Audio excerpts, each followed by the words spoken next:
Hey everyone, this is Wobbly Wallaby. In this video, I'll cover the top 5 classes I'd recommend in Ragnarok M Classic for PvE.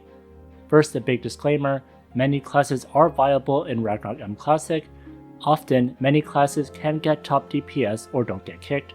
If you put in enough time and money, you will still be satisfied. This is my opinion, so if you don't see your class, don't feel too sad. I'm sure you're doing quite well with it. This is just a guide for other classes. Now, before I continue, if you're looking to top up on Ragnarok M Classic, then use Lapakgaming. Lapakgaming is a safe platform where people can top up at a cheaper price for Ragnarok M Classic and a lot of other games too. Here you can see they have a cheaper Kafka Adventure log, which is great, and then they also have Zeny top-ups with bonuses at various quantities. Here I'll choose the 360 million with the 40 million bonus Zeny. Next, for payment type, there's a huge variety available. Then just enter your user ID, which you can copy from in-game by pressing your character's profile and then the ID button. Then you just paste it in. For the promo code, enter event ROMC for a further 3% off. Then you can check out and see the discounted price. Lapakgaming is guaranteed safe with a 10 times money back guarantee, so it's as safe refining. So check them out, and thanks to Lapakgaming for sponsoring this video. First, for this top 5 list, it is not in any particular order. First is Royal Guard. Royal Guard is a powerful class in Ragnarok M Classic because it can be used as both support and as DPS. For support, taking aggro with taunt is very important. There are 2 places where this is mandatory. First is in Thanatos Tower, since you can taunt the guards over to the correct spot. Second, with the Rook in the Epic Spirit level Museum, this Rook can insta-kill your DPS, so the Royal Guard needs to taunt to interrupt the spell. So support, you can get away with free-to-play friendly gear since you aren't responsible for dealing damage, so you're just there to tank and take aggro. But where this class really shines is the Master Skill 1 with Instant Slash. This skill scales very well and is very important in the meta right now for dealing damage. The scaling allows for even light spenders to do well, and if you want to spend heavily, then you'll do even better. So overall, this class is fantastic from free-to-play to pay-to-win, and currently this is the class I'm trying to build up and invest in. I do believe in this class this much. Next is Warlock. Warlock is able to deal high ghost damage, making this a must-have for Epic Spirit Museum 3F against Kimura's White Barrier, Epic Spirit Museum 2F against the Ghost Boss, since you can do extra damage, and also against the Epic Spirit Lost Isles Floor 2, whose boss is weak to Ghost as well. Ghost is a rare element to have, and being able to deal high damage is even better. But even without elemental advantage, Warlock still does a ton of damage. Oftentimes when I'm in public parties, Warlocks definitely get the top DPS as it can do a lot of damage. But besides crazy amount of damage, in the recent meta, something that has come up that's even more busted.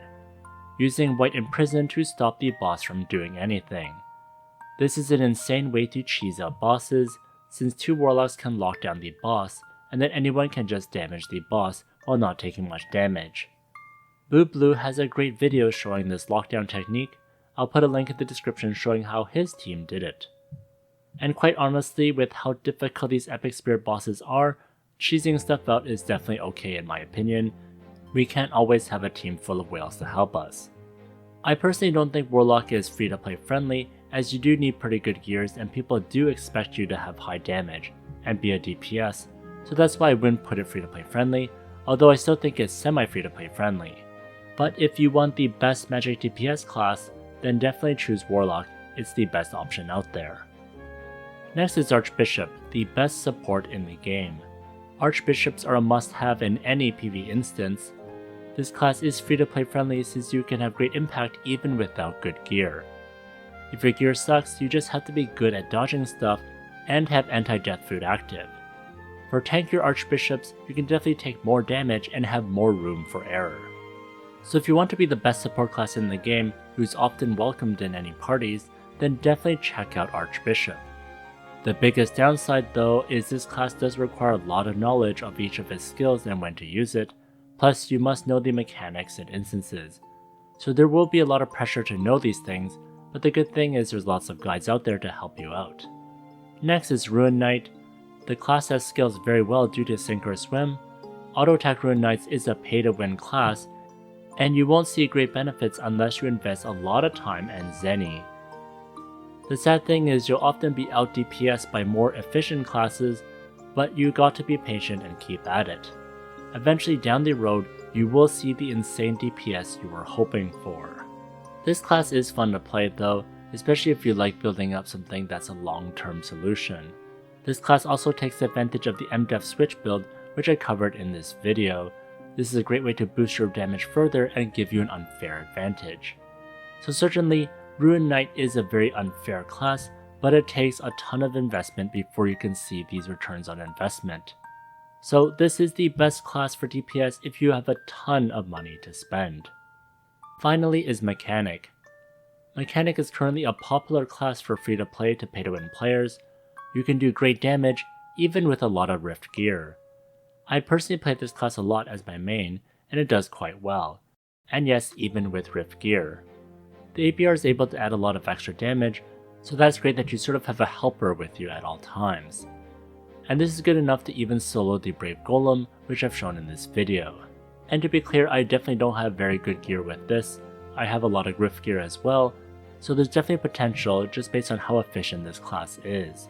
Now if you're willing to spend more, then this class gets even stronger and you can do stuff like solo Brave very quickly. Now you might ask, then why am I not investing in this class anymore and switching to Royal Guard? Well, unfortunately, there is a limit to how much I can do as a mechanic, and oftentimes I'm rejected from parties as well. I think people really want a Royal Guard to be able to tank and taunt, so I want to explore that route as well as being able to invest in Instant Slash, which is pretty broken right now. But if you think you'll be sticking with Rift gear and don't want to spend too much, then this class is the perfect one for you, and I recommend it if you want to be a DPS.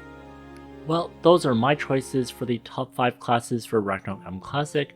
What are your thoughts? Let me know in the comments section.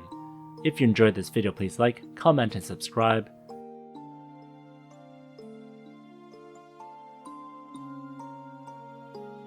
Here's a video that I'd recommend, and if you want more guides, check out this playlist over here.